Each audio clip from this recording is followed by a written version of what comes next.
Hello everyone! Our interview today will be with a former FSU president from 2011 to 2012. Over the last 10 years, she's been dedicating her career working with the student services. Are you excited to get to know her? I am! So follow me and let's meet Veronica Barahona. Hi Veronica, thank you for coming. It's a pleasure to meet you. Pleasure to meet you as well. Excited to do this. So tell me a little bit about you and how life is going now. Work in student services still and have for the last 10 years, so it's been a great experience. I just live with my dog and my partner and just living a breezy life right now. That's awesome. So let's go for a tour. Sounds good. Shall we? Yeah, let's do it.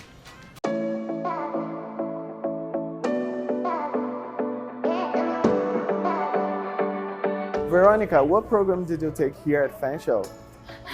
Great question. Thank you so much. Appreciate it. I actually did 3 programs. So I did business marketing, business administration marketing. It was a post-grad, and then corporate communications and public relations. Why did you decide to run for presidency when you were a student? It was a really neat opportunity to get more involved on campus and to meet other students, which I think is so important. I always encourage people to get involved. That's #1 thing to do when you're in school.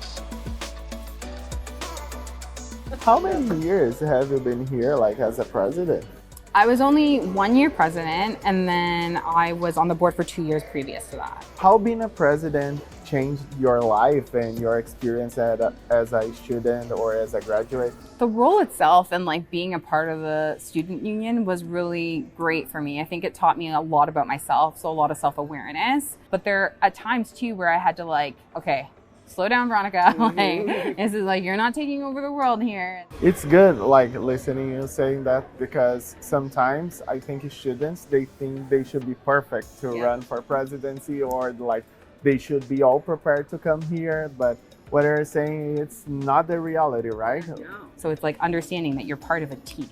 Yeah. It's a team dynamic. This doesn't happen on its own. We've got folks that are a part of even today, because at the end of the day, we're students too, right?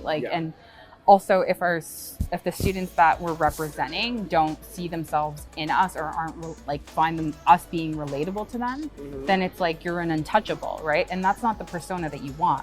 You want to be relatable. You want people to be able to come up to you and ask questions and get involved and do that. I think that it's always really important that you mentioned something with students not feeling they're prepared for these roles. You just need to be open-minded and to be a little self-aware and to be kind.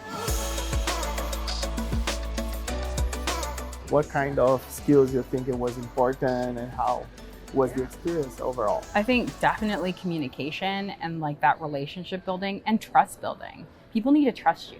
Giving things a shot, people's perspectives a shot, seeing where they come from. I don't understand a student's journey who has kids, or who is an international student, or who has a disability, or who, the list goes on and on.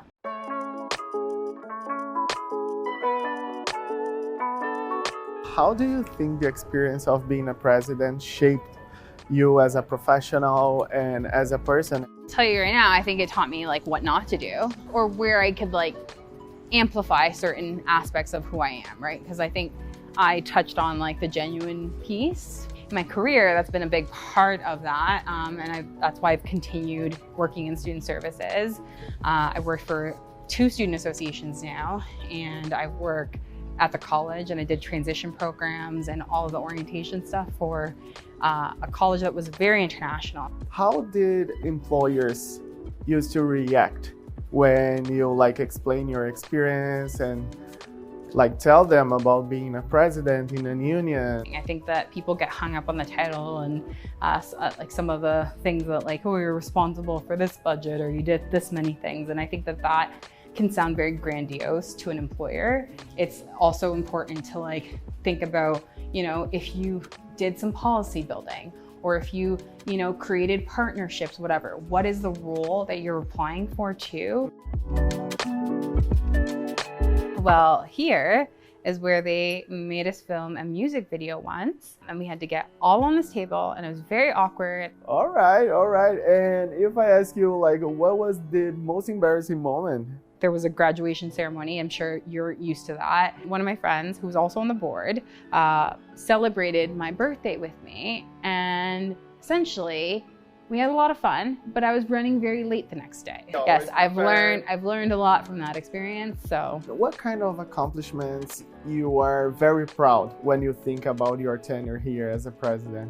there are a lot of really cool things that I think we did collectively as a team. And I remember going to Centennial, I remember going to Humber, Algonquin, and seeing their wellness buildings, being like, this is what we want. Like, they invited me when like the building got built and when they did the ribbon cutting. So for me, it was really neat to see like, oh, this like actually worked, right? Like, this is something that like, it wasn't me, but it was like the organization, the student union. And you left your mark here, right? Right, so. Helping the process. But you always have the opportunity also to come back and see like all you've accomplished. And I'm pretty sure you did a great job. That's why you are here today with us. Oh, thank you. That's very kind. Veronica, so just to finish our amazing interview, what advice would you give to students that are, I don't know, maybe questioning themselves if they should be involved? I mean, do it. I think even if you have an inkling of like reservation, or if you're like, I don't know if I could do this, like that's literally how I got involved. And I know a lot of people got involved is that somebody encouraged them. Any student that's out there is interested, do it.